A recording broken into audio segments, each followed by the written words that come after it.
రాష్ట్రంలో 2 నియోజకవర్గాలు కలిసిన నగర కార్పొరేషన్ నెల్లూరు. సుమారు 9 లక్షల మంది జనాభా నివసిస్తున్నారు. ఇక్కడ ట్రాఫిక్ కష్టాలు అన్నీ ఇన్ని కావు. చిన్నపాటి వర్షాలకు నగరం ముంపునకు గురవుతోంది. నగరంలో జీటీ రోడ్డు, పొదలకూరు రోడ్డు ఒకవైపున ఉంటే రైల్వే ట్రాక్కు రెండో వైపున మినీ బైపాస్ రోడ్డు ఉంటుంది. నగరం మధ్య నుంచి 10 కిలోమీటర్లు రైల్వే ట్రాక్ పోతుంది. మధ్యలో 6 రైల్వే గేట్లు ఉన్నాయి. 5 గేట్లు దాటడానికి వాహనదారులు నరకం చూస్తున్నారు. గంటకు 20 నిమిషాలు మాత్రమే రైల్వే గేట్లు తీస్తారు. మిగిలిన సమయం రైలు వెళ్లే వరకు రెండు వైపులా ప్రయాణికులు, అంబులెన్సులు, విద్యార్థులు, ఉద్యోగులు అందరూ వేచి ఉండాల్సిందే.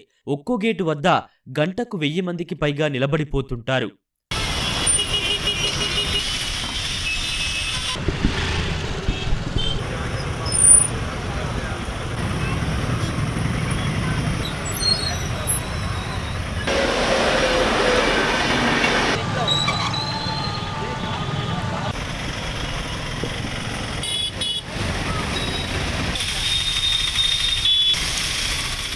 ఆత్మకూరు బస్ స్టాండ్ నీళ్ళు ఎప్పుడు నీళ్ళు వర్షం పడితే నీళ్ళు నిండిపోతాయి. ముత్తుకో ఆడ రామలింగాపురం కూడా ఫుల్గా నీళ్లు వాటర్ ఇదవుతుంది.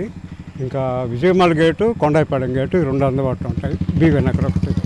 కొండాయిపాలెం గేటు ఎక్కువగా జర్నీ చేస్తారు. ట్రాఫిక్ ఎప్పుడు ఫుల్గా జామ్ అవుతుంటుంది. మినిమం ఒక ట్రైన్ వచ్చిందంటే ఒక 5 నిమిషాలు పట్టచ్చు, లేదా 10 నిమిషాలు పట్టచ్చు. ఒకేసారి 3 ట్రైన్లు వచ్చాయంటే 15 నిమిషాలు కూడా పట్టచ్చు. ట్రాఫిక్ ఇంకా ఆగిపోతుంది. మధ్యలో సడన్గా వర్షంగా పడిందంటే పూర్తిగా ఇంకా తడిసిపోవటం. లేవర్ పడితే మంచిది. ఈ రూట్లో మార్నింగ్ టైం అయితే పాపం పిల్లలు స్కూల్ టైంకి వెళ్ళలేక ఎగ్జామ్స్ అప్పుడు పరుగులు తీస్తూ ఉండే టైంలో ఇప్పుడు ఈ ట్రైన్స్ ఎక్కువైపోయినాయి. ఇంతకుముందు కన్నా ఇప్పుడు గూడ్స్ థర్డ్ ట్రాక్ పడడం వీటి వల్ల చాలా ఇబ్బందులు అయిపోతూ ఉంది. సో ప్రభుత్వం దీని మీద తొందరగా ఇనిషియేటివ్ తీసుకొని ఈ సమస్య వల్ల అసలు ట్రాఫిక్లో బండ్లు కానీ పిల్లలు కానీ ఎంత ఇబ్బందులు పడుతున్నారంటే అంత ఇబ్బందులు పడుతున్నారు. సేతుబంధన్ పథకం కింద కేంద్ర ప్రభుత్వం రాష్ట్రంలో రైల్వే క్రాసింగ్లు ఉన్న చోట 38 ఆర్ఓబీలు నిర్మించేందుకు ప్రణాళికలు రూపొందించింది. ఇవి పూర్తయితే వాహనదారులకు రైల్వే గేట్ల వద్ద పడిగాపులు తప్పుతాయి. నెల్లూరు నగరంలో కొండాయపాలెం, కరెంట్ ఆఫీస్ సెంటర్లలో రైల్వే అండర్ బ్రిడ్జిల నిర్మాణాన్ని స్థానికులు వ్యతిరేకిస్తున్నారు. వర్షాలకు అండర్ పాస్లలో నీరు చేరితే కొత్త సమస్య తలెత్తుతుందని ఆందోళన వ్యక్తం చేస్తున్నారు. థర్డ్ లైన్ పడింటాంచి ప్రతి ఈ రైల్వే గేట్ కాడ ప్రజలు రాకపోకలకి చాలా ఇబ్బందికరంగా ఉంది. అధికారులు బాక్స్ టైప్ బ్రిడ్జి కాకుండా ఈ అండర్ గ్రౌండ్ బ్రిడ్జికి శాంక్షన్ చేయడం జరిగినది. అండర్ గ్రౌండ్ అయితే వర్షానికి చాలా ఇబ్బంది పడతారు. ఇంతకుముందు ఏంటంటే 2 లైన్లు ఉండింది రైల్వే ట్రాక్. అప్పుడు కాస్త ట్రాఫిక్ తక్కువగానే ఉండేది. ఇప్పుడు ఏమైందంటే 3 లైన్లు వేశారు. కనీసం 3 రైళ్ళు పోయేదాకా కూడా తీయట్లేదు. నిత్యం ఇక్కడ పెద్ద హాస్పిటల్ ఉంటుంది.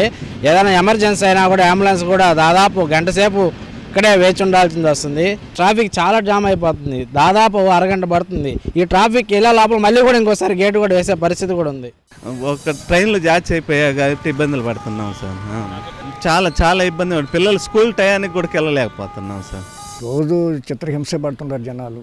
కొలతలు తీశారు కానీ ఇంతవరకు ఏమనుకోలేదు. అది ఎప్పుడు చేసి కూడా 3-4 నెలలు అయిపోయింది. ఇంతవరకు ఏమనుకోలేదు. వస్తే అందరికి ఉపయోగమే కదా ట్రాఫిక్ లేకుండా. కానీ ఇబ్బందే. ఏదో బ్రిడ్జి కానీ ఏదో పడిన దాకా ప్రజలకు ఇబ్బంది.